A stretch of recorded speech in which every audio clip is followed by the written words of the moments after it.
Y hablando de la realidad de Brasil, ya empiezo a invitar a Transalien, que está aquí hoy. Entonces me paso al portugués para hablarle a mi amiga en português. Bem-vinda, Transalien. Transalien é um avatar alienígena transvestigênere. Transvestigênere, uma palavra intraduzível. É uma mistura de trans com travesti e com gênero. Uma palavra inventada aqui no Brasil. Eu quis convidá-la porque quando eu fiquei observando o movimento da coletividade marcha, eu fiquei muito impressionada com as estratégias digitais deste movimento e com a maneira que este movimento, que é um movimento trans aqui em São Paulo, soube ocupar o ambiente digital e soube criar maneiras que às vezes festivais ou eventos super estruturados na sua comunicação não souberam fazer. Então, é um exemplo da maravilhosa contribuição criativa da comunidade trans brasileira. E cabe dizer que a comunidade trans brasileira vive em constante ameaça de extinção, porque é um genocídio mesmo da população trans no Brasil e das travestis, que já é histórico, é um problema estrutural no Brasil. O Brasil é o país que mais mata travestis no mundo. A gente fica repetindo essa frase horrorosa, mas que infelizmente ainda é uma realidade. É uma comunidade que conquistou agora um lugar de representatividade relativamente, né, dentro do que é esse setor que é excludente, mas que ao mesmo tempo ainda precisa de muito mais espaço, de muito mais respeito, muito mais estrutura, dinheiro, palco e cachê, e que, enfim, e que tem uma contribuição que é incrível e que está começando a ser reconhecida. E aí eu convidei Transalien, Ana Gisele, para conversar hoje com a gente. Então já vou te colocar aqui do meu lado para você contar para a gente quem é você e do que se trata tudo isso. Importante dizer que a palavra, o termo travesti ou travestilidades e possíveis outros casos que certamente eu irei mencionar bastante em alguns momentos da minha fala, não se traduz, ok? Travesti não se traduz. E quem tiver possíveis dúvidas ou curiosidades sobre o termo, pode pesquisar no Google travesti não se traduz, de Maria Clara Araújo, tá certo? Que ela tem um áudio, um texto, uma fala bem importante sobre essa questão. So, here we go. Quando eu recebi esse convite, né, para falar sobre traduzir a presença a partir de uma perspectiva queer, eu fiquei pensando muito sobre como abordar esse tema, e eu acho que eu não poderia partir de outro lugar, né, que não da minha própria experiência de vida, né? E aí eu espero que possivelmente no decorrer da minha fala eu consiga trazer algumas questões bacanas para a gente pensar e agregar aqui. Vou tentar falar um pouco mais devagar, né, por conta da tradução, e enfim, vamos lá. Me tocou bastante a fala da Ruth McCarthy no último encontro, quando ela comentou sobre os distintos meios de linguagem, né, que nos é possível articular enquanto comunicação, e eu acho que eu parto daí, né, da linguagem, da tradução da minha performatividade enquanto um corpo que se comunica por si só, enquanto essa presença que se traduz no mundo, até chegar no digital, né, também compreendendo que o digital faz parte desse mundo que a gente vive, sobretudo atualmente, né, depois da pandemia e tudo mais, mas esse corpo, no caso da minha performatividade, da minha corporeidade, que se comunica por diferentes meios e plataformas, né? Mas, sobretudo, através da imagem, afinal de contas, a estética, a imagem fala, né? Fala bastante, e no meu caso, fala muitas coisas. Tanto que eu costumo dizer que o meu estilo, ele é sobre muita informação, né? more is more, always.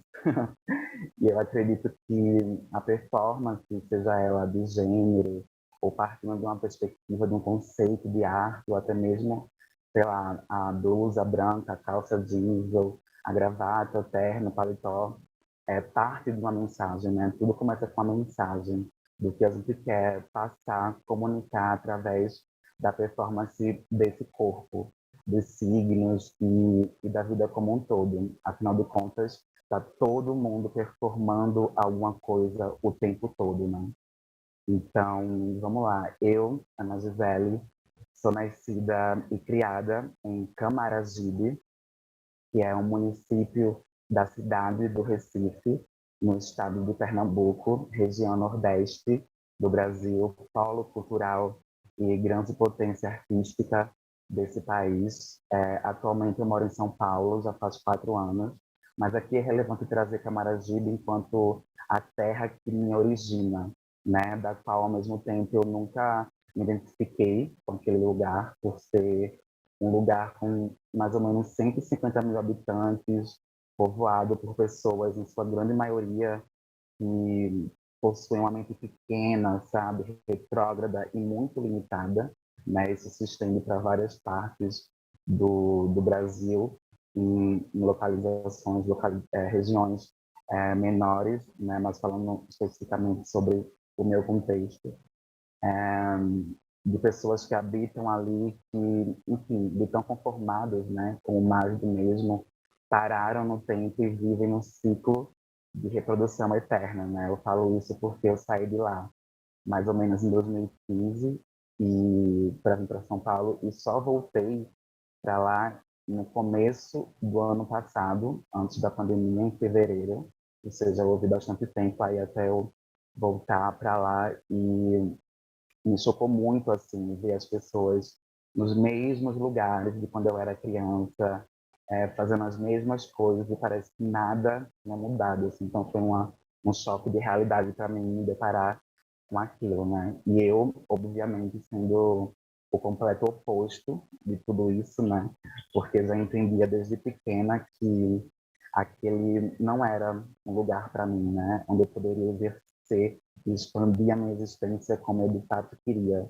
O que hoje eu entendo que, na verdade, foi exatamente aquele contexto repressor, limitado, que também serviu de catapulta, né? Que também foi muito importante para o que eu viria a me tornar.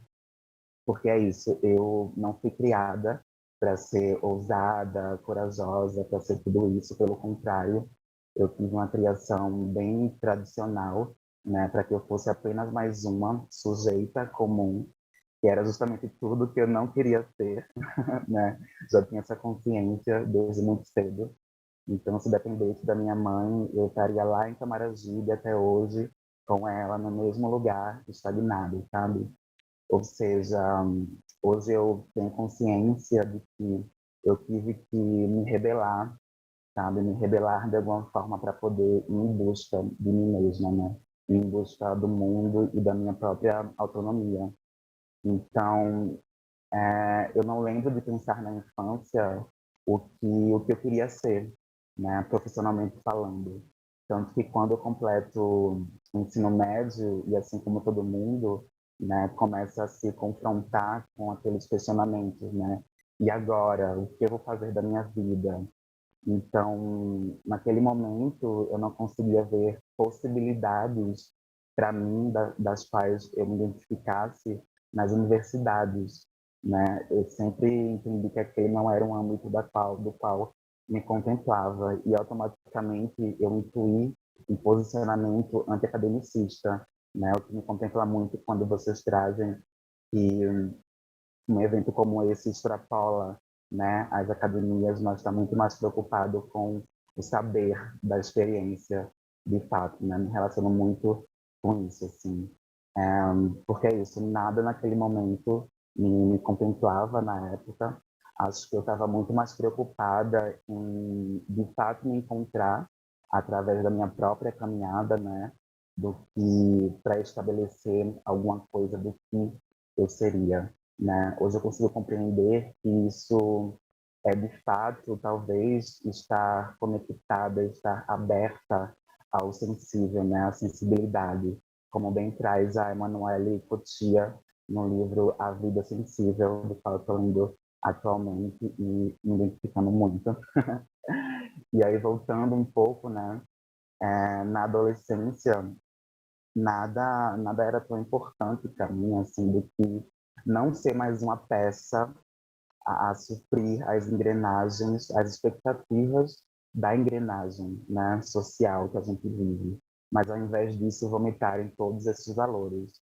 Então, eu aprendi que eu queria ser partindo do não ser como todo mundo espera, né?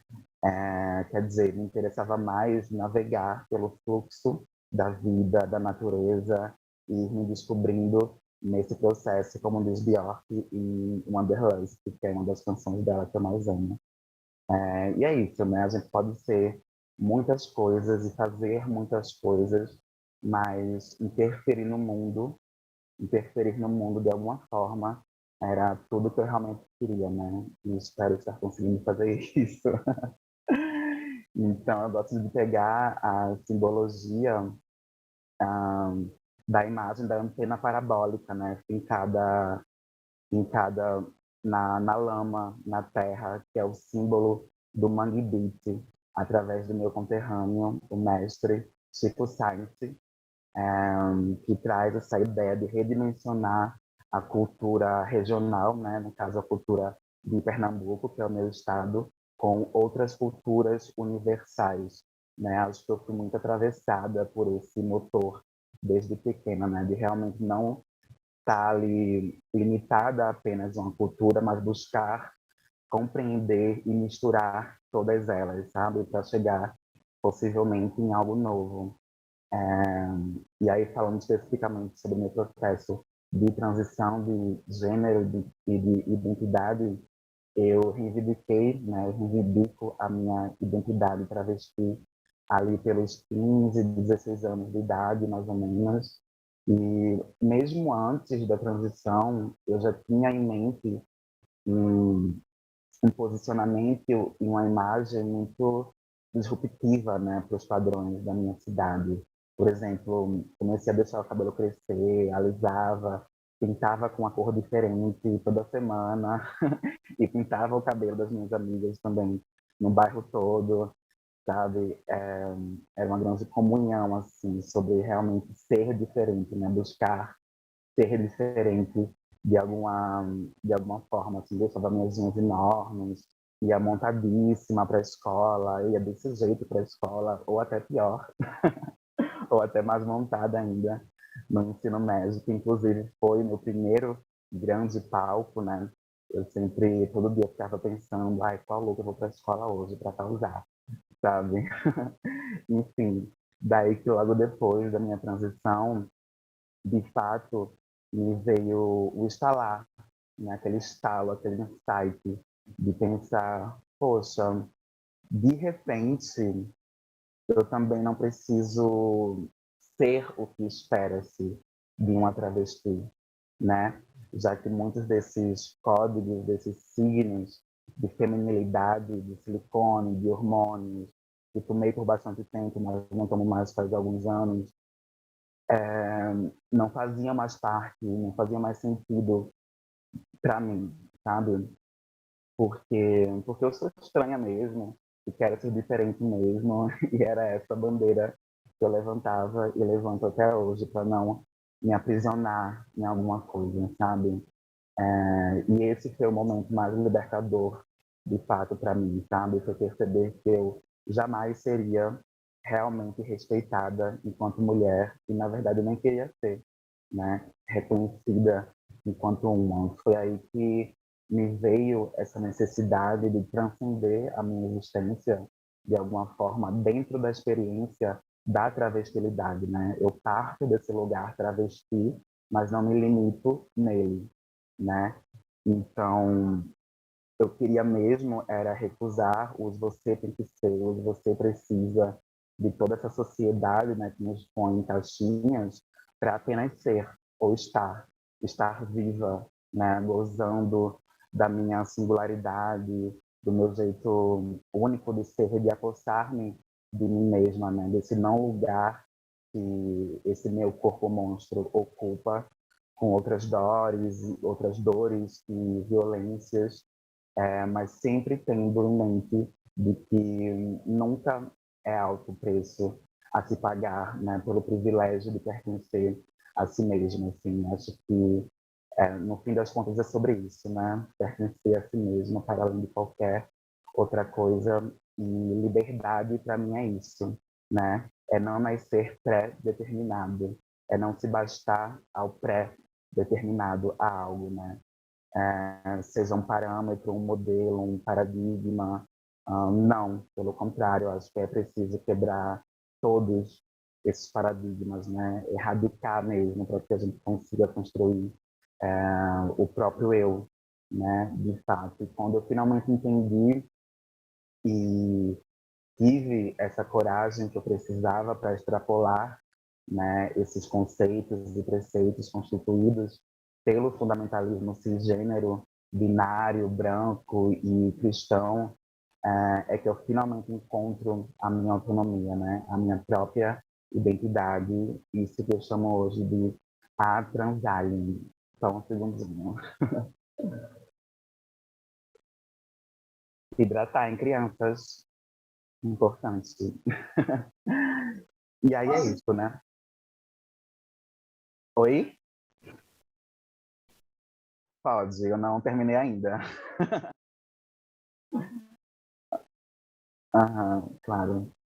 É, então, eu fico pensando que a partir da Transalien foi que me veio essa noção de que quando você não se encaixa em nenhum pertencimento, talvez você comece a se pertencer realmente, né? E foi isso que aconteceu comigo, esse movimento ao sentido contrário de encontrar a imagem certa para mim, que me fizesse sentido, né? Se eu tivesse que pertencer a alguma categoria para me fazer sujeita, uma cidadã no mundo, seria a categoria que eu inventei para mim mesma, né, que é essa identidade pós-humana mesmo, híbrida de um alienígena e transexual, que se propõe a ressignificar esse sentido de abjeção, né, acerca das corporeidades trans, para desintegrar mesmo esses valores que nos foram atribuídos sob o imaginário popular do brasileiro há muitos e muitos anos e até hoje,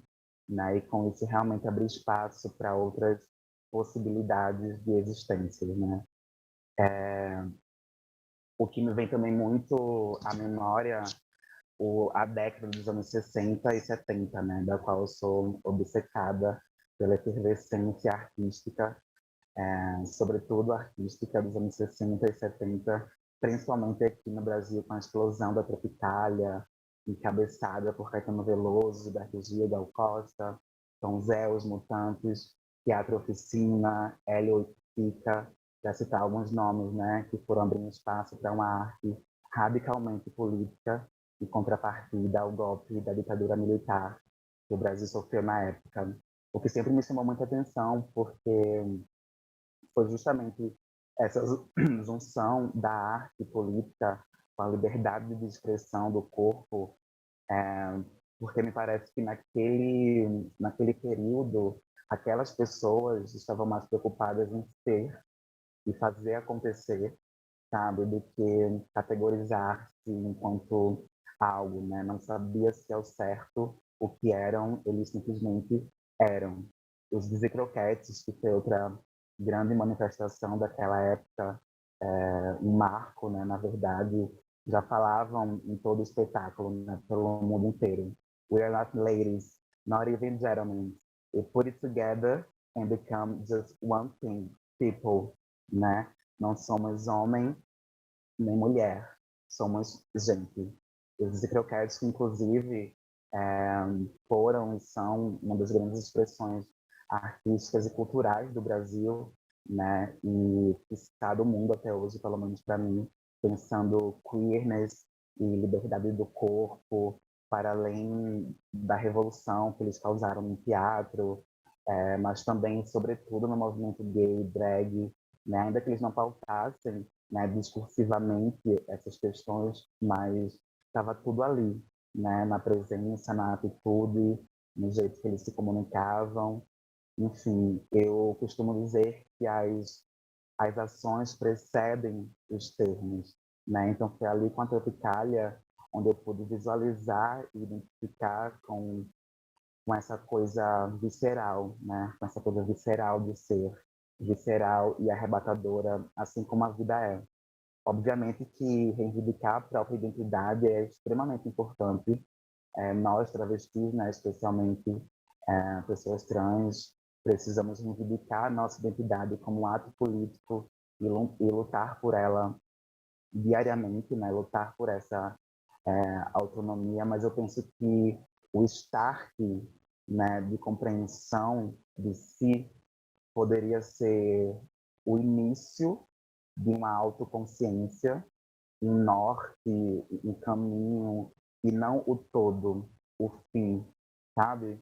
Sobretudo compreendendo que esse processo de transição, como o nome já pressupõe, esse processo transitorial, ele é contínuo, né? De fato, não é parado, assim, ele é contínuo até a nossa morte, né? Que maravilha que hoje nós temos aí mais de 30 possibilidades de gênero, a própria não binariedade, que há algum tempo atrás não era tão pautada, né? E hoje todas as pessoas se reconhecem nela, pegando como outro exemplo de um tema que é bem recorrente no meu ciclo de amizades e no meu meio social, as relações do campo afetivo e romântico, né? Também que chamamos de orientação sexual. E com ela vem a monogamia, a não monogamia, o poliamor, bissexual, a pansexual, aromântico, etc. Né? Uma gama aí de categorias. E eu acho que, assim, orientação, o nome já diz, né? É uma orientação, uma direção, nesse caso, no que tange o cruzamento dos corpos, né? Só que eu penso que a vida ela é constituída por uma avenida, né? Fazendo essa metáfora de uma avenida com várias esquinas, né? Uma avenida com várias esquinas. Não é uma reta apenas, sem saída, sabe? Porque eu acho que a saída é justamente o próprio fim dessa vida, né? Que é quando tudo para de uma vez por todas, entende? Então, o que eu acho é que tudo bem você ter uma inclinação para um certo tipo de corpo, claro, sabendo que o nosso desejo é também moldado pelos fatores externos, sociais, religiosos e tudo mais, mas como tudo seria mais simples, né? Se o ser humano se relacionasse com o ser, né? Com o ser, de fato, com a pessoa e não apenas com o corpo e a genital que elas possuem entre as pernas, né? Porque aí vem as paranoias e, consequentemente, a violência, né, consigo e com o outro, né? Ah, mas eu sou um homem gay, então eu tenho nojo de buceta, então eu não posso transar com outra travesti, muito menos com um homem trans que seja gay, né? Porque ele tem buceta e eu não gosto, eu não posso e tudo mais. Então, assim, percebe como tudo isso é cruel, né? Como tudo isso vai tolhendo a nossa subjetividade. O Brasil, o Brasil é o país que mais mata pessoas trans no mundo, como bem colocou a Natália no início, porque o homem heterossexual não consegue sustentar o próprio desejo, né? O homem heterossexual brasileiro não consegue sustentar o próprio desejo. E aí ele reprime e mata, né? Mas voltando para a questão da identidade, tem um texto meu chamado Quem Você É, que vocês podem encontrar no link na bio do meu Instagram, @atransalien, em que eu questiono essas castas, né, das quais a gente deixa se inserir durante a vida para talvez entender um pouco mais sobre si mesmo. É o que maravilha, uma das minhas grandes referências que eu amo, me considero uma linhagem dela também.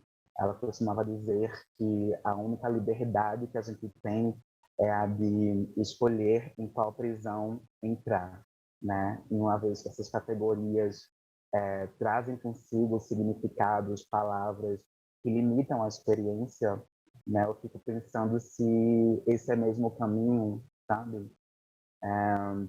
Se eu sou tudo isso, negra, tenho essa altura, tenho esses traços, isso é proveniente de um resultado genético entre duas pessoas que resolveram transar e por acidente eu nasci, né? Que bom para o mundo.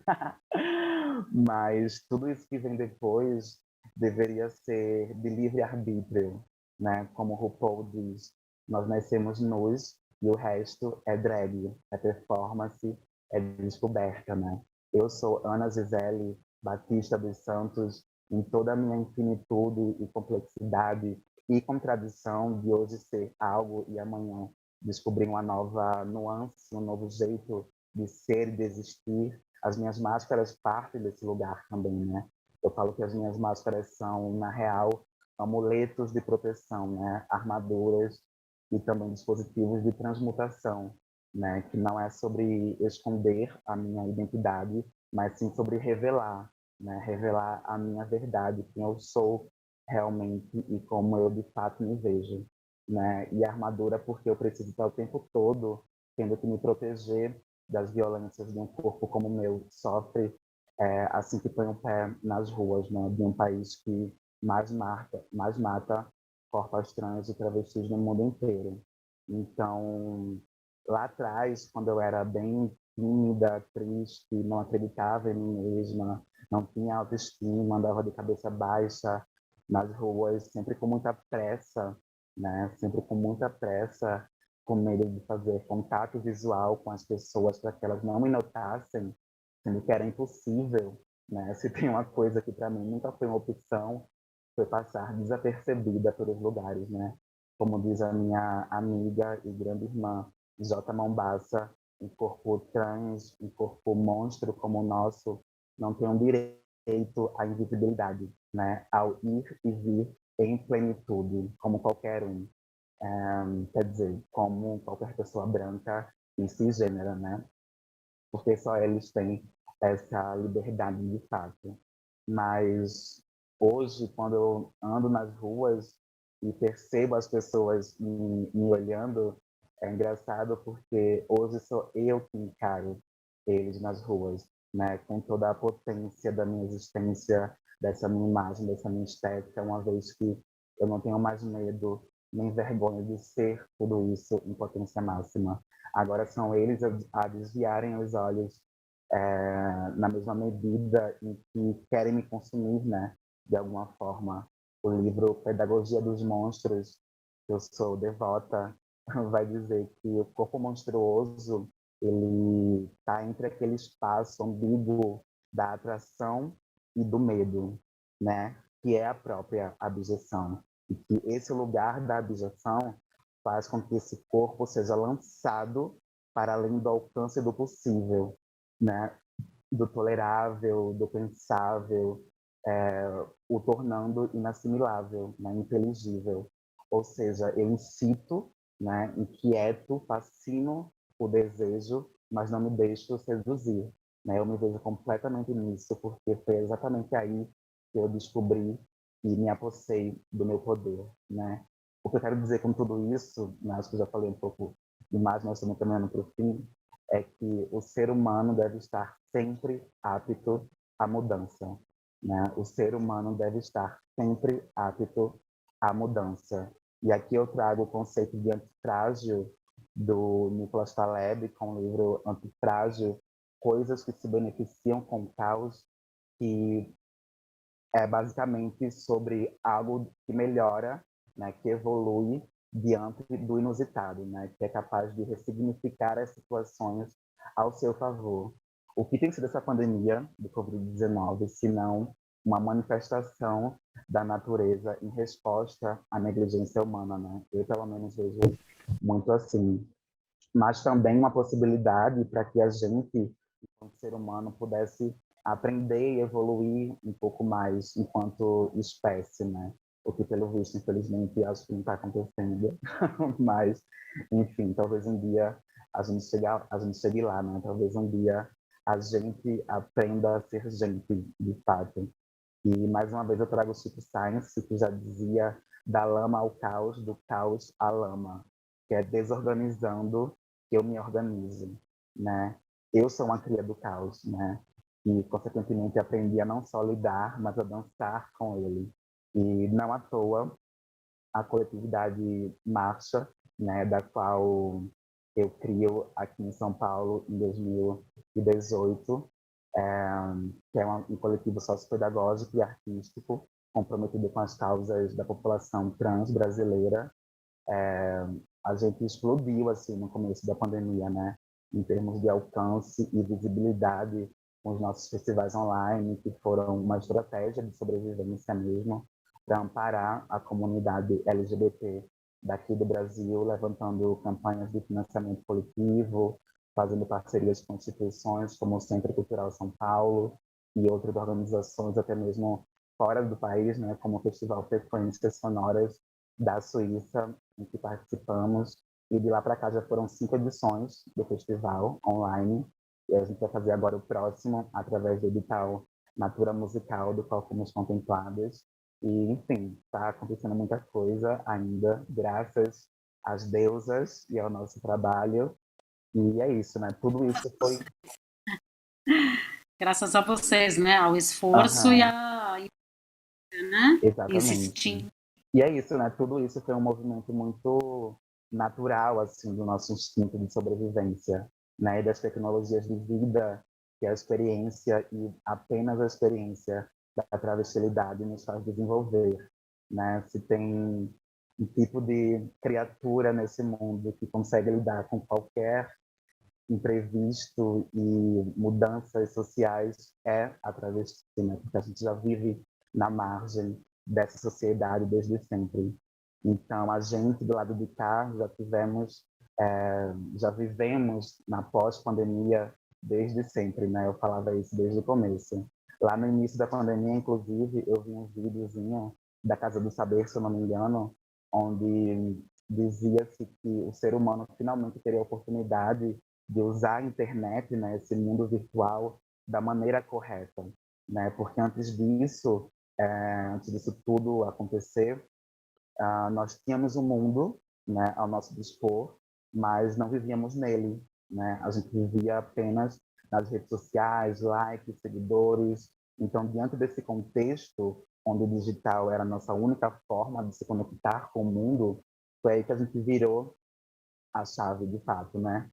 Enfim, enquanto o mundo inteiro estava sendo sufocado por um vírus que ninguém sabia de onde veio, a gente estava aqui já muito ligeiras, muito rápidas, sendo oxigênio para as nossas, né? Enquanto um estado de poder, mas assim, só para finalizar mesmo, é, algo que, enfim, o que me realmente fez ficar refletindo a partir da provocação de estar aqui enquanto provocadora, é que volta e meia eu fico me perguntando para que serve de fato tanta teoria, né? Tantas teorias, explicações baseadas em outros pontos de vista, porque a gente tem esse costume enquanto ser humano, né? Essa mania de ficar buscando o sentido das coisas, porque a gente não consegue lidar com o vazio existencial, com o nada, né? De fato. E muitas vezes as pessoas se esquecem de viver a própria vida, né? E sendo o real pensamento, a existência por si só, essencialmente solitária, porque ninguém é igual a ninguém, uma vez que cada um de nós é a sua própria estrela, né, que gira em torno de si mesma, ainda que tenhamos que interagir nessa esfera social. Eu queria deixar aqui, enquanto provocação final, qual é a sua experiência, né, o que você quer contar enquanto perspectiva de mundo, qual é o rastro que você quer deixar e qual é o mundo que você vive, né? Eu, Ana Gisele, a Transarem, ouso acreditar que eu vivo a minha vida e a de ninguém mais, assim, com a identidade e no mundo utopia que eu criei para mim mesma. Acho que essa é a tradução da minha presença, de fato, né? A arte de viver e tudo isso que eu tenho feito a partir disso, assim, para além de qualquer categoria ou definição, parafraseando a Rita Dove, se não puder ser livre, ser um mistério. E é isso. Obrigada por deixar essa provocação, né? Qual é a nossa contribuição, qual que é o papel da nossa experiência nisso, como a gente traduz nossa presença. Super obrigada, fica aqui com a gente e a Claro. gente segue agora, tá bom? Uhum. Um beijo grande, Obrigada. super obrigada.